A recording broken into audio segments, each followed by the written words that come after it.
Bismillahirrahmanirrahim. Assalamualaikum warahmatullahi wabarakatuh. Baiklah, pada hari ini Ibu akan menjelaskan tentang azas-azas BK sebagai materi untuk pertemuan kelima pada perkuliahan bimbingan dan konseling. Mari silakan dilihat PowerPoint berikut ini.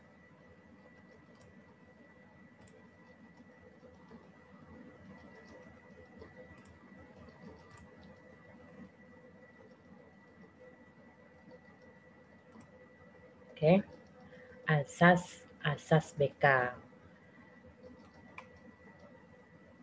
di mana pokok-pokok materi pada hari ini adalah yang pertama asas-asas BK, ada 12 asas BK. Yang kedua pengertian asas-asas BK. Yang ketiga penerapan asas-asas BK dalam pelayanan konseling. Nah, apa itu azas? Nah, perlu dipahami bahwa azas itu adalah hal atau sesuatu yang mendasari penyelenggaraan layanan BK kepada sasaran pelayanan, baik itu peserta didik maupun stakeholder lainnya, baik itu orang tua, guru, dan lain sebagainya. Nah, ada 12 azas BK dalam buku Praitno dan MAMT dijelaskan ada 12 azas yang perlu diketahui. Yang pertama azas kesukarelaan, azas keterbukaan, azas kerahasiaan, azas kegiatan, azas kemandirian, azas kekinian, azas kedinamisan, azas keterpaduan, azas kenormatifan, azas keahlian, azas alih tangan, dan terakhir azas tutwuri handayani. Kita akan lihat bersama apa pengertian dari masing-masing azas itu. Nah, yang pertama azas kesukarelaan, yaitu azas BK yang menghendaki adanya kesukarelaan dari pelaksana, yaitu guru BK sendiri, dan juga penerima pelayanan BK. Itunya bisa klien, bisa peserta didik, maupun yang mendapatkan pelayanan BK. Jadi azas ini menghendaki bahwanya dalam proses konseling hendaknya konselor juga secara sukarela mau melakukan kegiatan konseling ataupun kegiatan lainnya dalam bidang BK, dan juga peserta didik pun juga sukarela untuk mengikuti proses pelayanan BK, termasuk misalnya kalau dalam konseling sukarela untuk mengikuti proses konseling. Yang kedua azas keterbukaan, yaitu azas BK yang menghendakinya keterbukaan dari pelaksana dan penerima layanan BK yang diselenggarakan. Artinya dalam proses penerimaan pemberian layanan, hendaknya guru BK juga dituntut untuk terbuka. Jadi dalam menyampaikan sesuatu itu disampaikan secara terbuka. Baik itu kalau itu berkaitan dengan materi, juga materi-materinya juga jelas. Kalau dalam pelayanan konseling juga terbuka untuk menyampaikan semua hal yang berkaitan yang dia terima dari klien, yang dia pahami tentang sesuatu hal itu. Keterbukaan juga dituntut dari penerima layanan. Jadi siswa pun terlibat aktif. Di saat ada pemberian layanan BK, siswa pun terlibat aktif untuk mau terbuka, untuk mau berpartisipasi, mau berpendapat. Begitupun dalam proses konseling juga diharapkan penerima layanan, baik itu siswa maupun guru atau lain sebagainya juga diminta untuk mau terbuka juga kalau dalam konseling itu untuk menceritakan permasalahannya. Kemudian azas kerahasiaan. Nah, azas BK ini menghendaki bahwasanya semua data dan keterangan dari klien yang diperoleh oleh konselor sebagai pelaksana layanan akan dirahasiakan. Artinya hal-hal yang berkaitan dengan data-data yang sifatnya perlu dirahasiakan, maka dalam pelamarian layanan BK, konselor wajib untuk menyimpan dan menjaga dan merahasiakan segenap data dan keterangan itu sehingga klien menjadi mau untuk menjadi yakin dan percaya dengan konselornya. Begitupun dengan pelaksana pelayanan BK lainnya. Selanjutnya azas kegiatan. Azas ini menuntut keaktifan klien ataupun peserta layanan dalam mengikuti layanan bimbingan dan konseling. Jadi kalau ada kegiatan-kegiatan yang menyangkut kegiatan pelayanan bimbingan konseling, siswa hendaknya berpartisipasi aktif dalam mengikuti proses kegiatannya dalam melaksanakan hasil kegiatan yang telah dilakukan. Nah, tentunya untuk bisa berpartisipasi siswa itu, kalaupun untuk kegiatannya di sekolah, tentu ada peran serta guru mata pelajaran, guru wali kelas untuk melibatkan siswa dan memberi kesempatan siswa untuk berpartisipasi dalam kegiatan pelayanan mereka. Kemudian azas kemandirian. Ini azas kemandiriannya menyangkut kepada kemandirian klien ataupun peserta layanan setelah mengikuti pelayanan yang diselenggarakan. Nah, apa itu mandiri? Ya, mungkin kalau mandiri itu mampu melakukan segala sesuatu sendiri. Nah, terkait dengan kemandirian itu, kita bisa melihat ciri-ciri orang yang mandiri itu. Yang pertama, mengenal diri sendiri dan lingkungannya sebagaimana adanya. Jadi tahu dia tentang siapa dirinya, bagaimana kelebihan dan kekurangan dirinya, sehingga dengan dia kenal dengan dirinya dan kenal dengan lingkungan dia, tempat dia tinggal atau tempat dia berada, sehingga dia mudah untuk beradaptasi dan menyesuaikan dirinya. Yang kedua, menerima diri sendiri dan lingkungan secara positif dan dinamis. Jadi setelah tahu tentu dia mampu menerima kalau itu ada kekurangan, ya dia mampu membuat kekurangan itu menjadi suatu kelebihan. Kemudian dia juga akhirnya mampu untuk berinteraksi menjadi pribadi yang positif dan dinamis, atau istilahnya pribadi yang bisa bersosialisasi, bisa berinteraksi dengan lingkungannya gitu. Yang ketiga, mengambil keputusan untuk dan oleh dirinya sendiri. Jadi mampu mengambil keputusan, itu ciri-ciri orang yang mandiri. Jadi kalau masih tergantung dengan orang lain, menurut kamu gimana? Itu berarti belum mandiri. Tapi mampu ngambil keputusan, dan itu setiap keputusan ada konsekuensinya. Nah, harus siap juga ngambil konsekuensinya dari semua keputusan yang telah dibuat. Yang keempat, mengarahkan diri sesuai dengan keputusan itu. Nah, setelah diambil, itu diarahkan diri. Tentu apa yang kita ambil keputusannya kita arahkan sesuai dengan apa yang kita putuskan itu. Yang terakhir, mewujudkan diri secara optimal sesuai dengan potensi, minat, dan kemampuan-kemampuan yang dimiliki. Nah, itu mewujudkan diri, eksistensi diri. Jadi kalau seseorang sudah mampu menunjukkan diri, kalau kita lihat secara apanya, sudah mampu berkomunikasi dengan baik, sudah diakui oleh orang lain, oleh teman-temannya, itu berarti sudah mencapai tingkatan level kependirian yang kelima itu. Nah, kita lanjutkan azas berikutnya, azas kekinian, yaitu azas BK yang menitik beratkan pemecahan masalah klien kepada masalah yang sedang dialami klien, bukan pada masalah masa lalu ataupun masalah yang akan datang.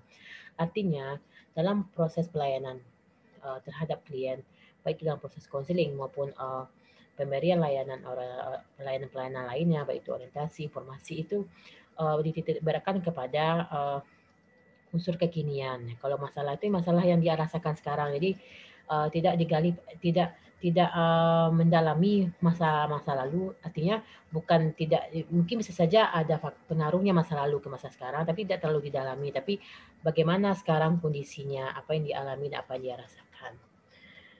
Itu kekinian ya. Jadi apa yang dilakukan dalam proses pelayanan konseling terhadap kliennya, jadi terkait dengan kondisi-kondisi yang ada saat ini, jadi masalah yang saat ini gitu.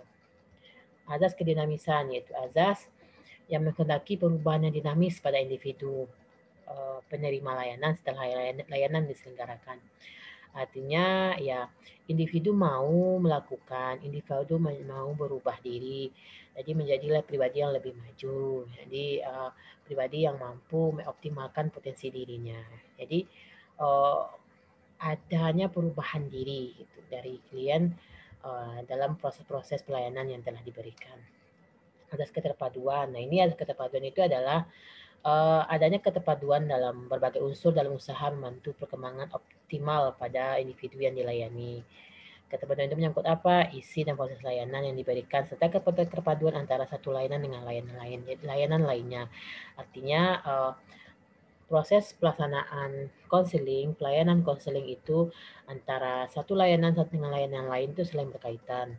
Antara layanan orientasi dengan layanan konseling ada berkaitan. Mungkin setelah diberikan layanan antara orientasi ditemukan ada sesuatu hal yang permasalahan yang menyangkut diri pribadinya, maka alihkan ke maka dilakukan proses pelayanan konseling lanjutan, yaitu proses konseling perorangan.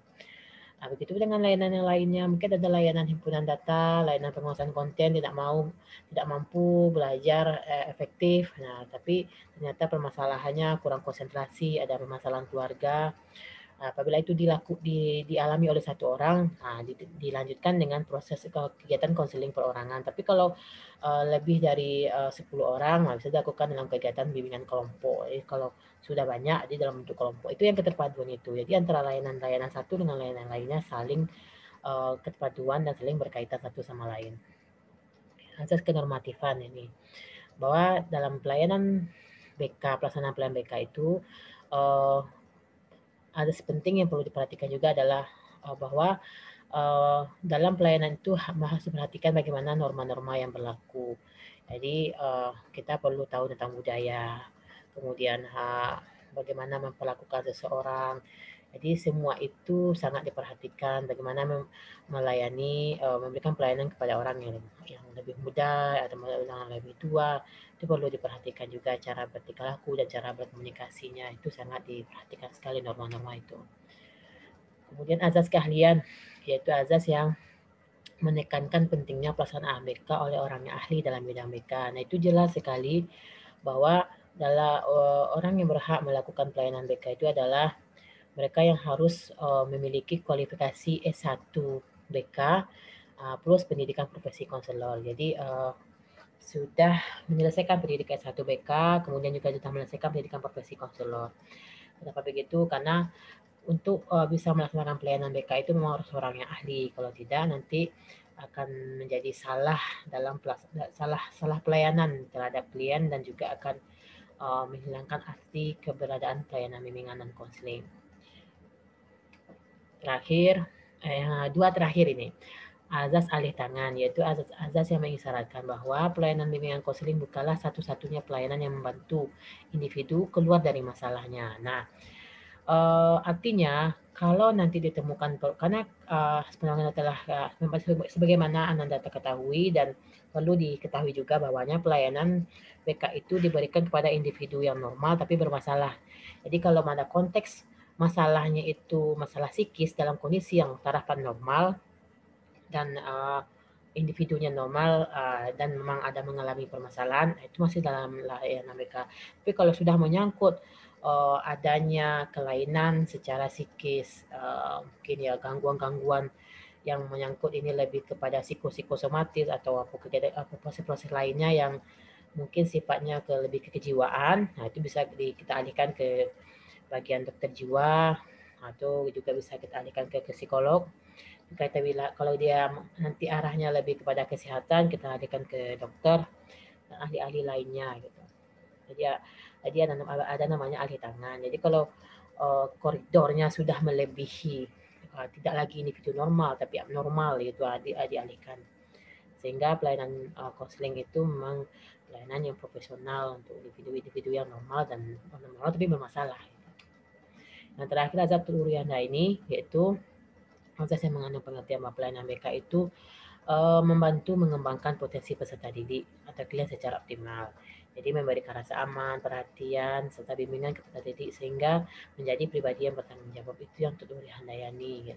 Jadi peserta didik itu diharapkan kita dorong, kita stimulasi agar menjadi individu yang pada akhirnya individu yang berkembang potensinya, pribadi optimal sehingga mendapatkan rasa aman.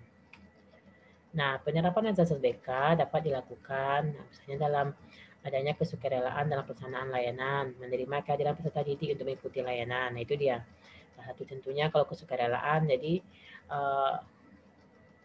guru BK atau pemberi layanan memang betul siap menerima kehadiran peserta didik atau klien untuk mengikuti layanan gitu ya. Jadi memang sudah disiapkan diri untuk mengikuti layanan, memberikan layanan kepada siswa. Yang kedua, keterbukaan peserta didik dalam menghubungi dan mengikuti layanan. Jadi memang diharapkan peserta didik itu mau terbuka. Jadi tidak ada yang dia tutup-tutupi. Jadi apapun hal-hal yang berkaitan dan penting disampaikan itu disampaikan oleh peserta didik kepada pemberi layanan.